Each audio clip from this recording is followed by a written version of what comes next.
తినేవాడితో, తాగేవాడితో, లంగ పనులు చేసేవాడితో, దొంగ పనులు చేసేవాడితో నేను సహవాసమే చేస్తాను, కానీ వాడిని అనుసరించాను. ఇది నా వ్యక్తిత్వం. ఇంకో మహానుభావుడు ఉంటాడు, అయ్యా నేను సత్పురుషుల సాంగత్యం చేస్తానంటాడు, కానీ సత్పురుషుడు ఆచరించిన రీతిలో ఒకటి ఆచరించడు. అన్నీ కూడా అజ్ఞాని చేసేటువంటి ఆలోచనలు ఎలా ఉంటాయి అలానే ఉంటాయి. కర్ణుడు సత్పురుషుని దగ్గర ఉంటాడు. అంటే ఇది చెప్పేది ఇప్పుడున్న మనుషుల యొక్క మనస్తత్వానికి తగ్గట్టుగా చెప్పేది. ఇప్పుడున్న మనుషుల మనస్తత్వాలు ఇలా ఉన్నాయి. ఏదో వస్తుందన్న ఆశతో వచ్చి వింటున్నాడు తప్ప ఆ మహానుభావుడిలా ఒక్కరోజు బతుకుతా కాదు,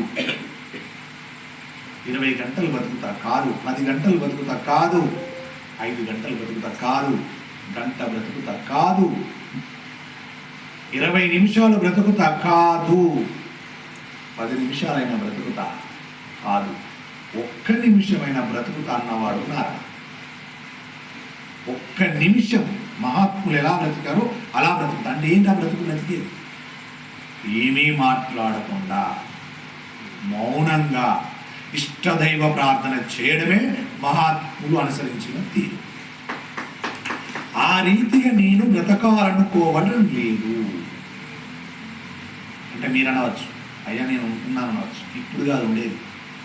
1 నిమిషం అన్న మాట దేనికి అన్వయిస్తారంటే, ఓ 10 మంది వచ్చి నేను తిడుతుండగా అక్కడ 1 నిమిషం పాటు నోరు మూసుకొని బ్రతకడం, అది బ్రతుకు. అంతా బాగున్నప్పుడు నోరు మూసుకొనండి నేను బ్రతికాను గంట అనడం గొప్పతనం కాదు. నిన్ను విమర్శించి నిన్ను తిట్టారో కొట్టారో ఏదో నీకు జరుగుతుంది. ఆ సమయమున నీవు నోరు మూసుకొని క్షణకాలం ఉండగలుగుతావా? నిమిషం పక్కన పెట్టు, క్షణకాలం ఉండగలుగుతావా? ఉండలేదు. ఇక్కడ పోతుంది మనుష్యుడి యొక్క భగవత్ సంబంధం. కాబట్టి మనము ఎటువంటి వ్యక్తులతో కలిసి ఉంటారో మన జీవితము కూడా అటువంటి బాటలోనే నడుస్తూ ఉంటుంది. ప్రయత్నపూర్వకంగా మనిషి తనంత తానుగా భగవత్ సంబంధం కలిగినటువంటి ఎవరో ఒక మహాపురుషులతో పరిచయం పెంచుకోవాలి. వారింటికి వెడితే వారు మిమ్మల్ని మీ పేరు పెట్టి రండి అని ఆహ్వానించి కాసేపు మీతో గడపగలిగినటువంటి చదువు మీరు సంపాదించుకోగలగాలి. మనలో ఉండాల ఆలోచన. ఒక సత్పురుషునితో సత్సాంగత్యాన్ని ఏర్పరచుకుంటే, వారితో మాట్లాడితే అప్పుడు మనకు కూడా జ్ఞానం అనేటువంటిది అపారంగా పెరిగిపోతుంది. అలాంటి జ్ఞానము కలిగినటువంటి ఎదుటి వారి ఎవరైనా సద్భావనతో కూడినప్పుడు నీ ఆలోచన కూడా సద్భావన వైపు నిలబడాలి. అయితే ఇక్కడ కంసుడు, పూతన, తృణావర్తుడు, దేవకాసురుడు, గార్ధబాసురుడు వంటి దుర్మార్గ ప్రవృత్తి కలిగినటువంటి వారితో స్నేహం చేశాడు. వాళ్ళని పిలిచాడు. ఒక సత్పురుషుని పిలవలేదు ఇక్కడికి. సత్పురుషుణ్ణి పిలిస్తే అతను చెప్పే మంచి మాటలు వింటే తనలో ఏమైనా మార్పు వస్తుంది.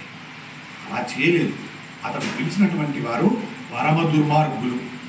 ఒకరు పూతన, తృణావర్తుడు, దేవకాసురుడు, గార్ధబాసురుడు వంటి దుర్మార్గమైనటువంటి వ్యక్తులు పిలిచాడు. రాజు దుర్మార్గుడై దౌర్భాగ్యుడై చేరాని పనులంటిది చేస్తున్నట్లయితే ప్రజలకి ఏం కలుగుతుంది? భయము కలుగుతుంది. రాజు సన్మార్గములో ఉన్నాడనుకోండి, ప్రజలు భయము లేకుండా సుభిక్షంగా ఉండగలుగుతారు. కాబట్టి ఇప్పుడు కంసుడు ఏం చేశాడు? వారందరినీ కూర్చోబెట్టి విషయములు చెప్పారు. మీరు అందరూ